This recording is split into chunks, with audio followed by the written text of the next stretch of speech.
시장의 흐름에 대해서 좀 전망해 보도록 할까요? 예, 지긋지긋한 주제입니다. 또 금리 얘기를 해야 되고요. 금리와 관련돼서 우리 시장이 어떻게 반응할 것인지에 대한 윤곽을 잡아야 된다는 것은 매일매일 점검을 해야 될 것 같습니다. 현재 반복된 주제 얘기는 하더라도 그에 따라서 상당한 편차가 있을 수 있기 때문에 그렇다라는 것이죠. 일단 연준의 그러한 정책의 의도 및 그에 따른 시장의 반응이 어떤 성격을 갖고 있는지에 대한 판단인데요. 연준의 생각, 이런 것 같습니다. 비둘기파적인 측면이 분명히 강하죠. 전체적으로 매파적인 금리를 인상할 만한 그런 요인들이 강화됐다는 표현을 하면서 또 한 가지는 그 인상 경로, 12월 달 정도 한 번, 또 내년은 두 번, 후년에 두 번, 이런 정도로 해서 비교적 완화적 스탠스로 좀 늦춰놨습니다. 해서 금리 인상 경로를 어느 정도 명료화 또는 현재 완화시킴에 따라서 기본적으로 매파적 스탠스이지만 그에 따른 파장을 최소화시킨다라는 의미가 들어가 있다는 것이고요. 또 한 가지 의미가 있는 것은 자산버블 얘기가 있었던 거죠. 현재 로젠그렌 벌써 연방은행 총재가 자산버블 얘기를 했습니다만 이와 관련돼서 언급을 했죠. 제니 옐런 의장이 언급을 했습니다.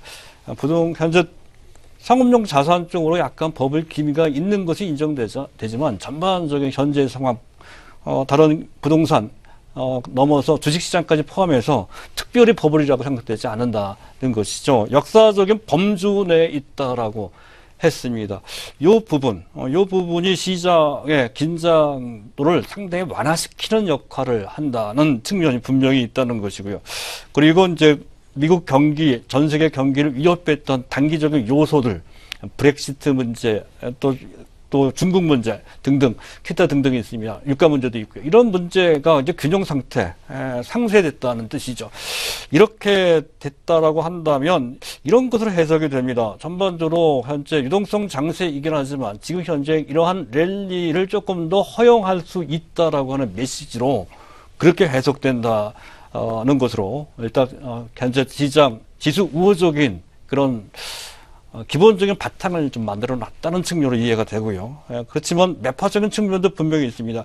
경기 전망을 하향을 시켰다는 것이 그렇고 또 투표를 갖고 있는 10명 위원 중 매우 이례적으로 3명이나 반대표를 던졌다라는 것이죠. 그리고 또 한 가지 제니 옐런 의장의 그 외견상에 겉으로 표현하는 미국 증시 자산 시장의 상태를 지금 현재 버블이 아니라고 언급을 하지만 속내는 그렇지 않을 것으로 판단이 됩니다. 이 양반이 2014년도 1월달 취임할 때에도 당시에도 미국 증시가 좀 높은 상태다 이렇게 언급한 바 있고요.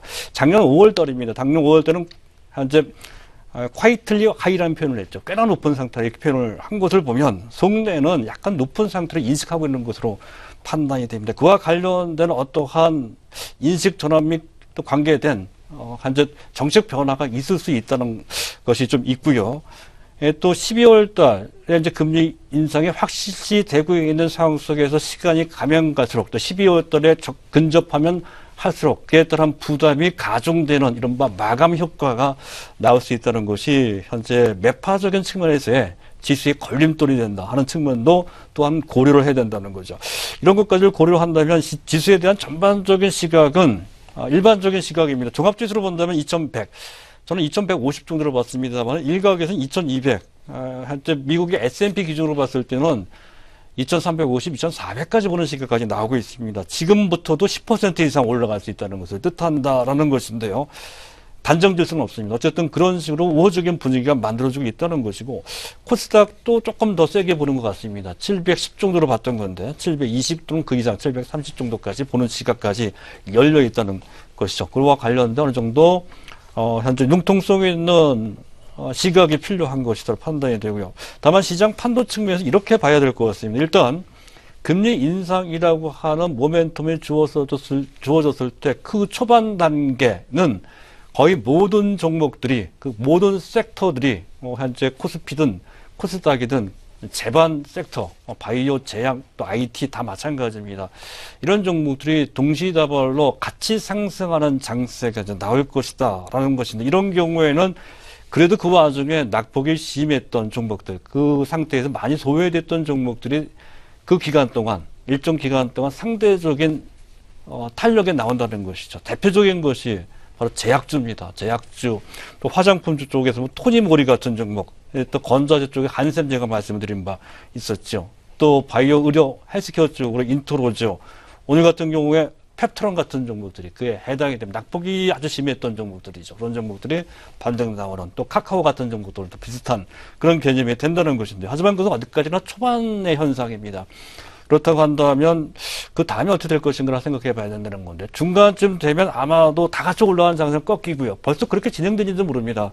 순환 매수로 들어갈 수 있다는 것이죠. 시장별로 또는 현재 업종별로 또 종목 간 서로 한쪽이 올라갔다 다른 쪽에 바통을 이어받아서 올라가는 이러한 순환매 장세가 될 수 있다는 것과, 그리고 궁극적으로는 아마도 10월 달부터, 빠르면 10월 초, 늦어도 10월 중순부터 나타나지 않을까 싶은데요. 결국 지수 상승에는 코스닥도 마찬가지고요. 코스피도 마찬가지입니다. 한계에 봉착될 소지가 있으므로 그와 관련돼서 올라갈 만한 충분한 명분이 있는, 즉 실적이 있는, 실적이 좋은 그런 섹터가 부각되는 이른바 실적 장세화, 이런 경우에는 모든 종목들이 다 올라가거나 순환매보다는 실적이 뒷받침이 되는 섹터 또는 그 종목만 선별돼서 올라가는 모양새가 만들어질 소지가 상당히 크다는 것이죠. 다만 전반적으로 지수가 그래도 큰 폭은 아니더라도 지수 우호적인, 조금씩이라도 올라갈 수 있는 우상향 방향으로 자리를 잡고 수급도 뒷받침이 된다면, 그럴 소지도 다분히 있습니다. 그렇게 된다면 아무래도 실적 측면, 또 밸류에이션 측면, 또 배당이라고 하는 모멘텀 측면, 그리고 더 나아가서 펀드 시장의 상황, 펀드 시장의 상황을 보면 여전히 현재 중소형주보다는 대형주 쪽으로 약간 유리한 상황이 전개가 되고 있습니다. 이렇게 본다면, 그런 상황이 된다면 역시 대형주가 상대적으로 좀 편한 측면이 있다는 것까지 염두에 두실 필요가 있습니다.